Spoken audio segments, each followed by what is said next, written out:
right. Thank you, Ian. Thank you, Ian. And I have not contributed much to this building, but I can hang a giving box. I'll tell you that right now. That's something I can do. I actually showed up here this morning, and it looked so crooked. And I was like, what? Did I hang it like that? And I think it just got knocked off kilter. And I was like, if I have to look at that thing while I speak all morning, I don't know if I will be able to get through my message. But we're here. We're here. So if you were not here last week for our first week of summer, we are doing a whole summer series in the book of Proverbs called The Beginning of Wisdom.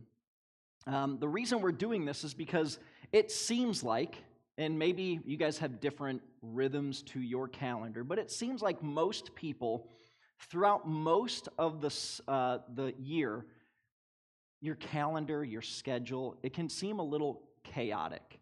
And it's not that you're not learning things, but you are taking in the information that you need in the moment and using that so you can just live your life. But I think summer tends to have a different kind of rhythm. It slows down a little bit, maybe, or it just feels a little bit slower. And so I think summers are actually a great opportunity for us to learn. Even though for some of you students, you've been learning all year, the summer is a great time to learn about who God is and what wisdom He wants to give you. And so we talked about this verse right in the first chapter of Proverbs 1, where it says, "The fear of the Lord is the beginning of knowledge, but fools despise wisdom and instruction." And so the book of Proverbs, it's a whole book in the Bible about wisdom, giving us knowledge and instruction that helps us walk through this life that God has given us. And we didn't do this last week, but because there were some women in our church that were pretty proactive, there kind of was created a Proverbs challenge where I talked to everybody and told everybody last week that there are 31 chapters in Proverbs. You can read a chapter every single day of a month, and you will have read through the whole book of Proverbs. And so there's some women in our church that created like a text group where they are going to challenge themselves to read a chapter every day and talk about what they're learning. And so I was like, you know what? We should broaden that up to the whole church. And so we're going to do a Proverbs challenge where we're going to hopefully have all of you read a chapter of Proverbs every single day.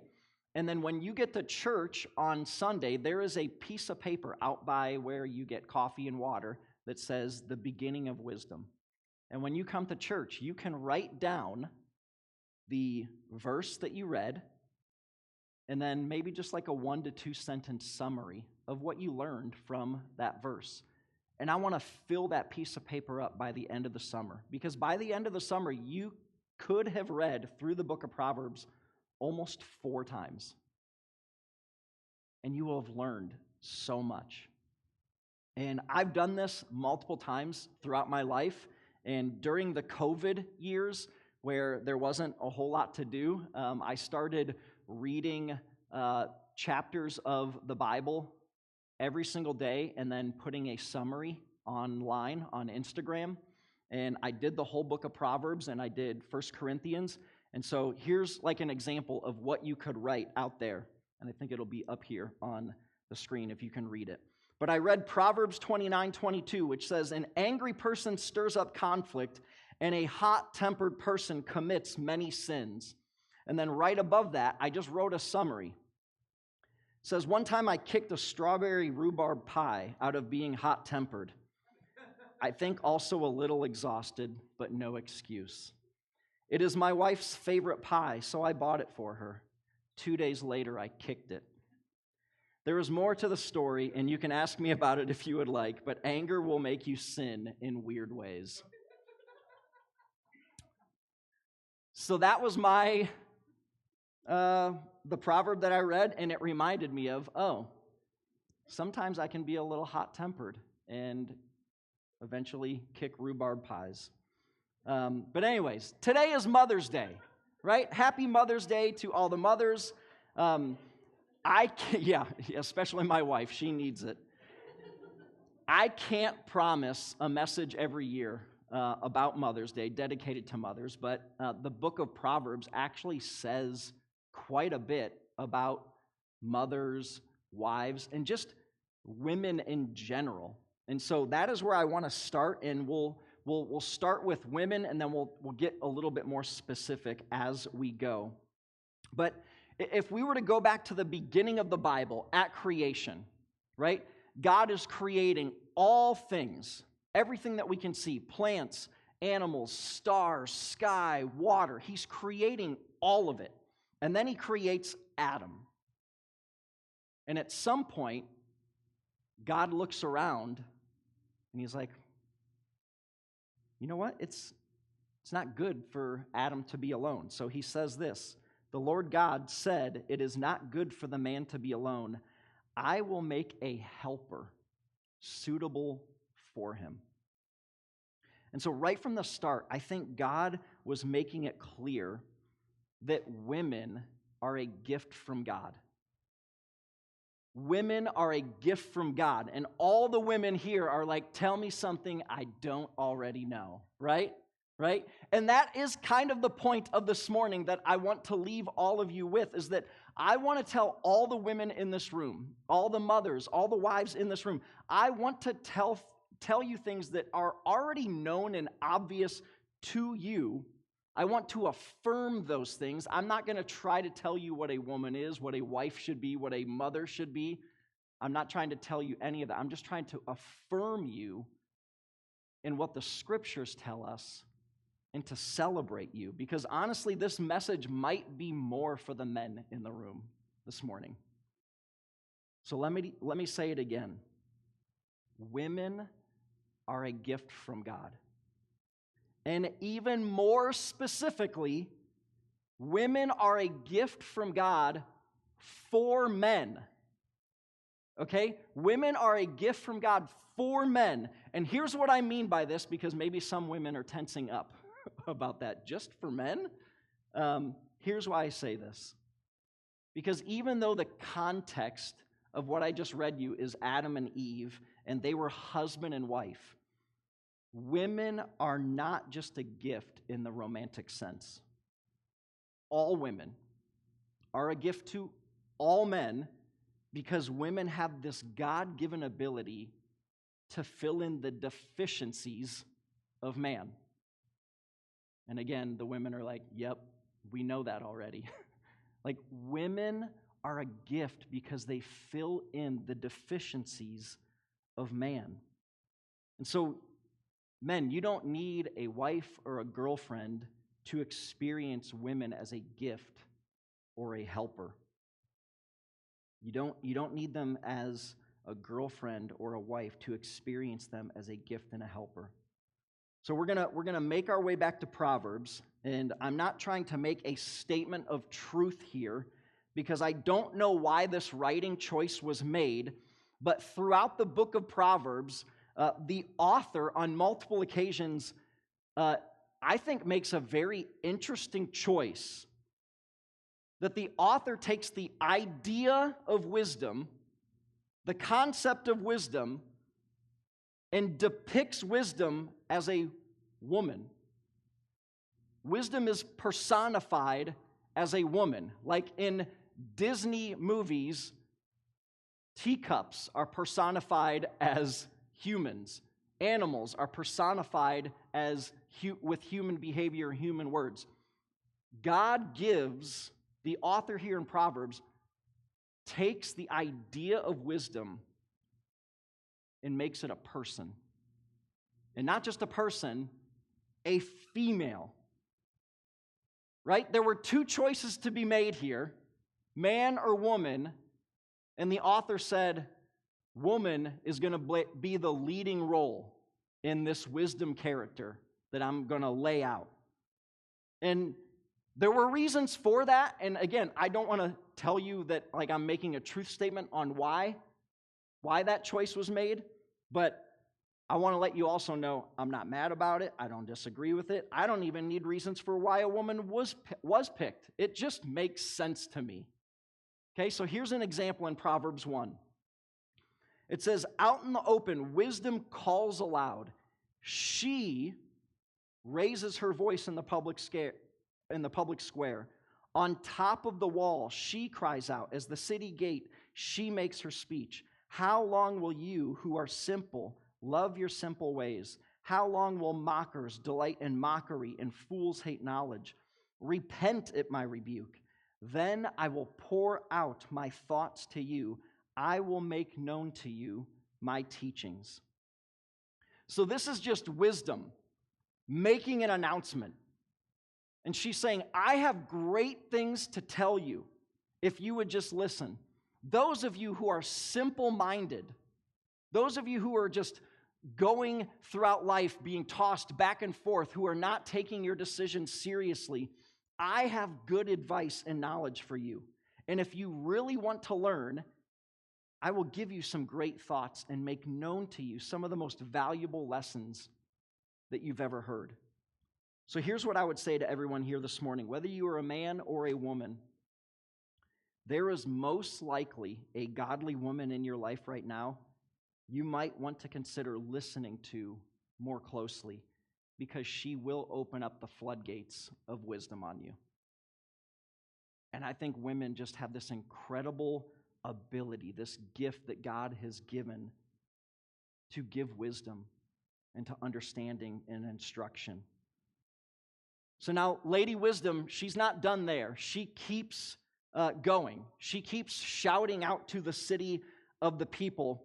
And after we're done reading this, it might sound like a joke a man would make about a woman. But here's what she says.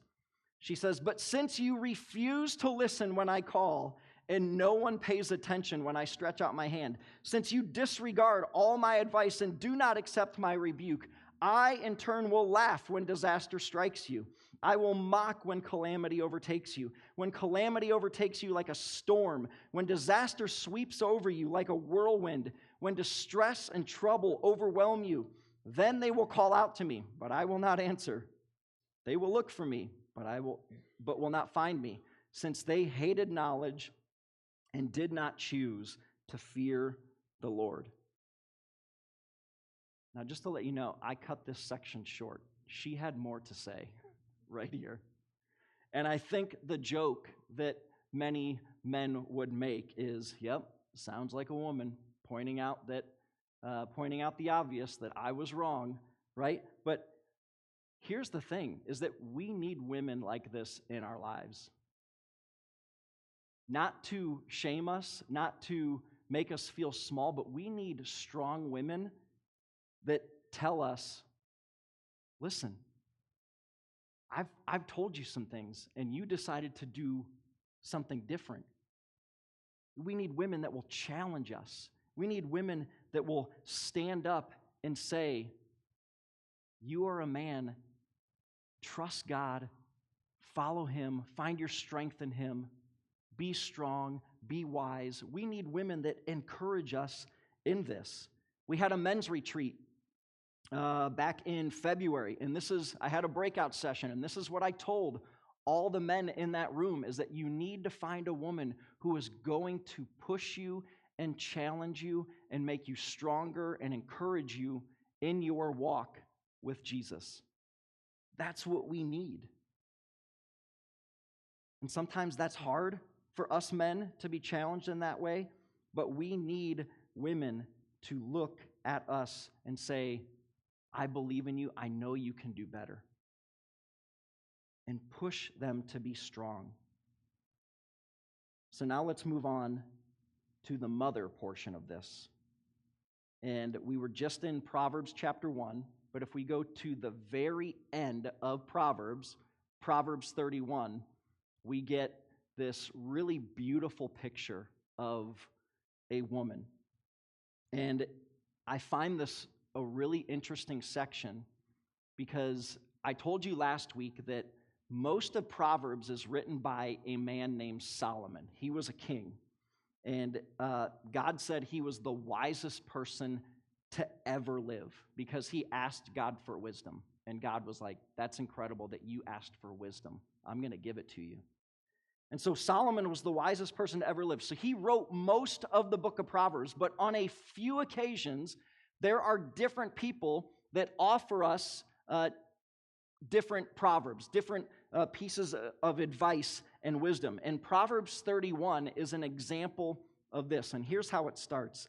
It says, the sayings of King Lemuel contain this message which his mother taught him. So we have another king, King Lemuel. And I just think as you read this, when you know the context that this little boy that grew up to be a king is now going to write a whole chapter in the Bible about his mother. And it's actually some of the sweetest things that you can read, right? A king writing down wisdom that his mother taught him. I feel like this is the ultimate compliment as a mother. For like one of your children to grow up to adulthood and then they write out an honoring piece of literature that just points to your greatness. How beautiful is that? I feel like we got a glimpse of that as a family just a few weeks ago. Our whole family was driving in our minivan, which does not happen very often anymore because we have a 20-year-old son. He's independent, right? So we just don't drive around as a family all together very often. But we were talking about something as we were driving, and it had something to do with parenting. I can't remember like the context of what we were talking about, but we were talking about parenting. And from the back seat, our 20-year-old son Landon, he said to his younger sister and his younger brother, he said, just to let you know, mom and dad are exceptional parents. And I was like, yes, we're 1 for 1. 1 for 1. Okay? We just got 2 more to go. 2 more to go. But how amazing is that to hear, to have one of your children grow up to be an adult and to have those words come out of his mouth? It's an honor as a parent to hear that. And so obviously this is a team effort, but I would say so much credit goes to Gretchen, my wife, because mothers have a way of speaking to their children for who they are and who they know that child can become someday. I think women just have this innate ability to see the intricacies of their children. Not that dads don't, but I think women have this ability. And so I spoke about this last week, but I think it's vitally important for parents in the room, future parents, that you have intentional times where you are teaching your kids. That you just don't give in to thinking that, oh, they'll just learn as they go. They'll just learn as they hear things that I say. No, there has to be like intentional, planned out things. And so I talked about how we take our kids on a trip before they're entering high school. And that trip is intentional for us to get time with them, to teach them things. But another thing that we do, and something that we've held so strongly to, is just eating dinner probably close to 5 days a week as a family. Sitting down at the dinner table. And I would say this time isn't as intentional as we could make it, but it's really just a time of where we get to listen, hear about their day, and then as they talk about their day and they tell us things that they heard at school or things they're experiencing with their friends or any life situation, my wife and I then have the ability to speak truth and wisdom into that. And so we've been very intentional about that time. And it feels very natural. And so I don't know where the mother of King Lemuel intentionally sat him down and was like, here are the things that I want to teach you, but I want you to hear some of the things that King Lemuel took away from the times that his mother taught him. Proverbs 31, verses 1 through 9. It says, O son of my womb, O son of my vows, do not waste your strength on women, on those who ruin kings. Okay?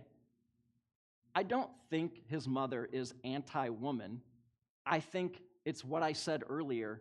She had the foresight to see, my son is going to be a king someday, and something that could destroy his kingdom is all these women that are going to throw themselves at him because he has power and money and wealth. So she was giving him relationship advice.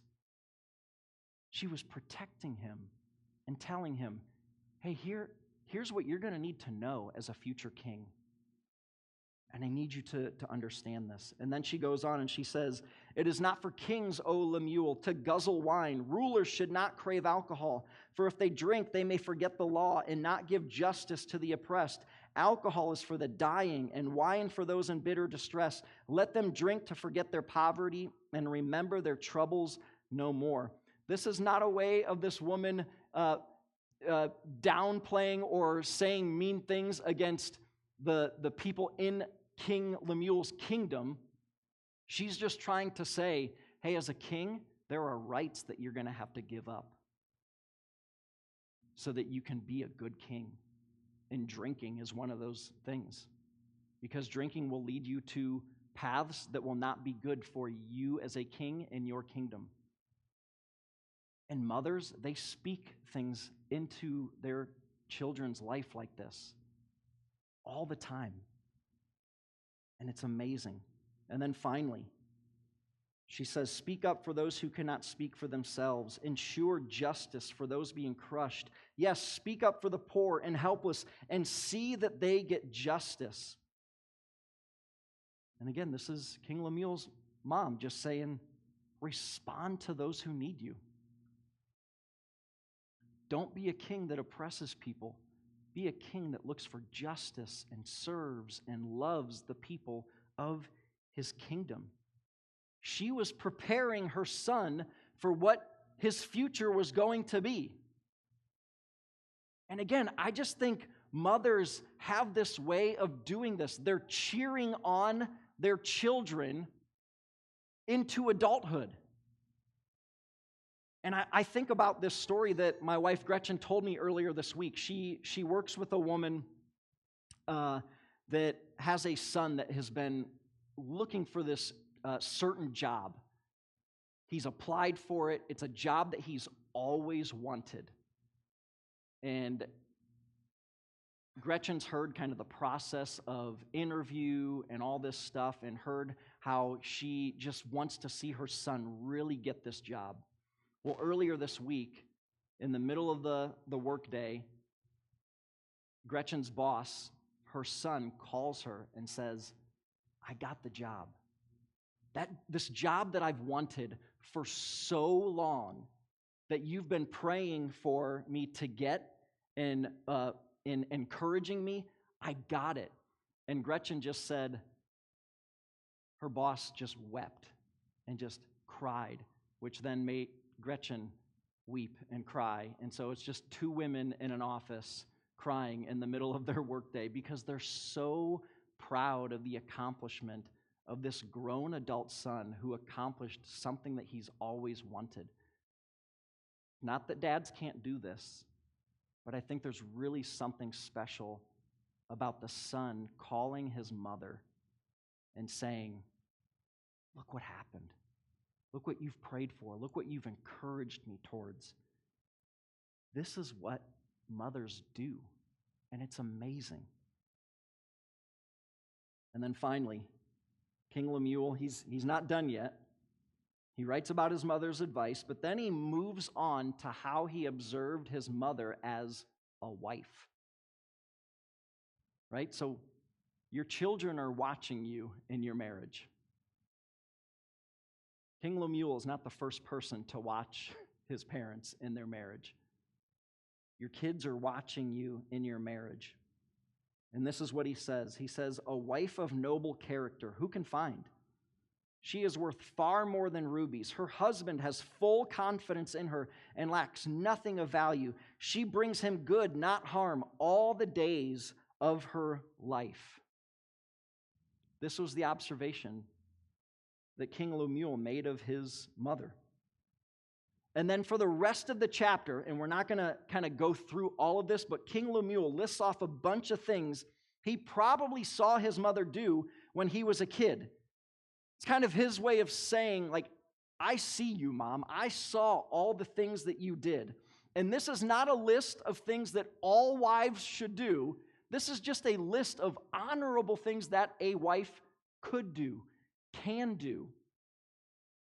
Someone who has incredible character as a woman. And so he says she worked with eagerness.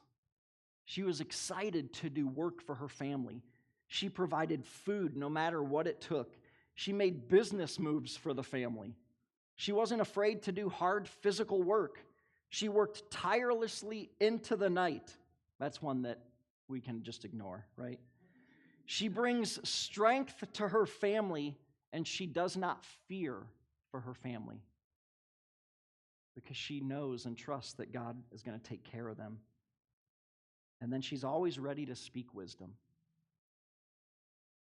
That's what a mother and a wife, that's what she does. And at the end of this section, King Lemuel writes about his mother and her being a wife, and he says, her children wake up realizing she is a blessed woman. And then it also says her husband also praises her. Her children wake up realizing she is a blessed woman. Her husband also praises her. This is a little boy that grew up to be a king. And these are the things that he remembers about his mother. A whole chapter in the Bible. What a tribute to what sounds like an incredible woman. But here's how I want to finish up, because I think it would be great to just leave this message of let's celebrate this godly woman. Let's celebrate women in general. Let's celebrate them as the gift of God that they are to us. But I also know that maybe there are some women in this room that have different feelings about this for one reason or another.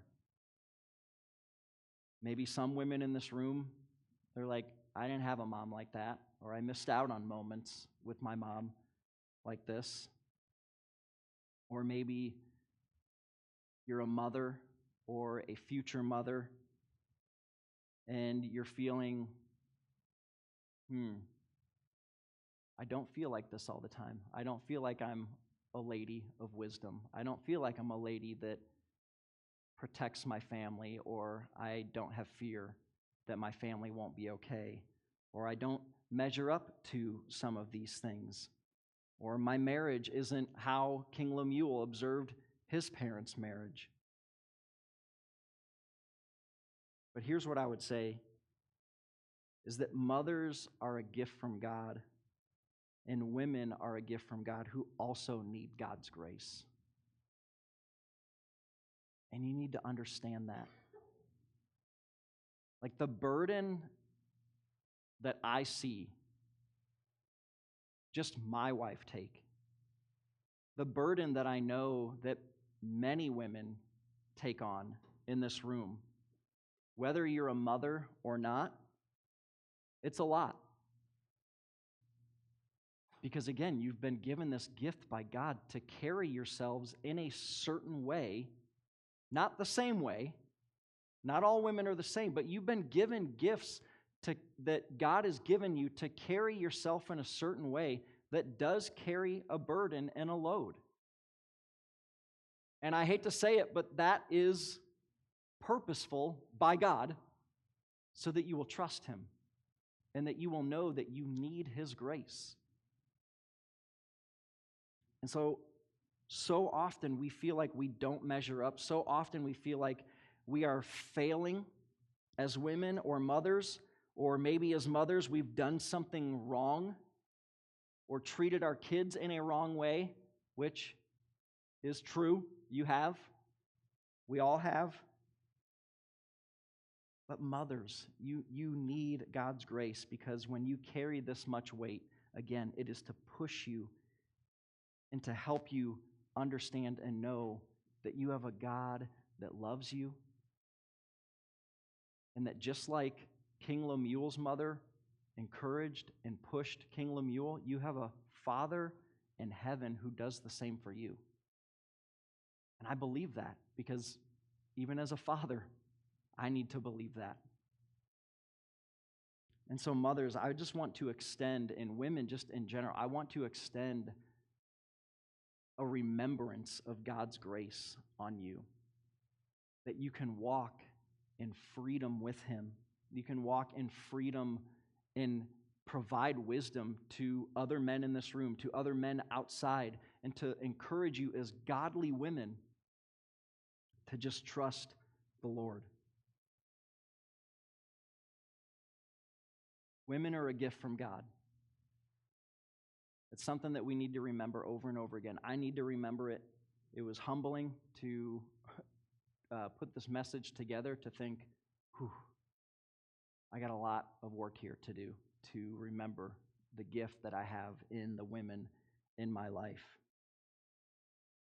So let's pray just to celebrate this gift that God has given us in women. And we're gonna sing and celebrate God some more as we finish up. God, thank you.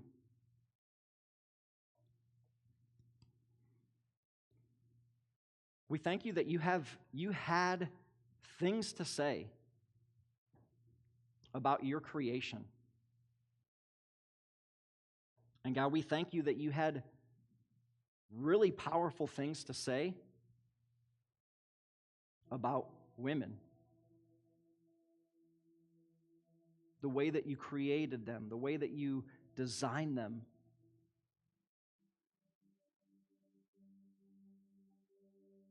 And God, I pray that you would help us as a church, God, to see the strength, the humility, the love, the compassion, and so many other attributes that you've put in women. I pray that we would see them more clearly and honor them. But God, most importantly, I just pray for grace over all the women in this room. God, that you are with them, you love them, and God, that even though they're still learning, God, they have this beautiful ability to teach us some of your greatest wisdom and understanding that we could know. So God, would you teach them? Would they listen to your voice? Would they hear you clearly? And God, even just as we talked about last week in the book of James, how it says that if we need wisdom, or if we lack wisdom, we should ask God, who gives generously to us. So if there are areas where there's a woman in this room that doesn't feel like she has the wisdom she needs, God, I pray that she would ask you and that you would provide that so generously. God, we love you. We come here to worship you, to be known by you, and to walk out here changed and renewed to live a life for you. We pray this in Jesus' name. Amen.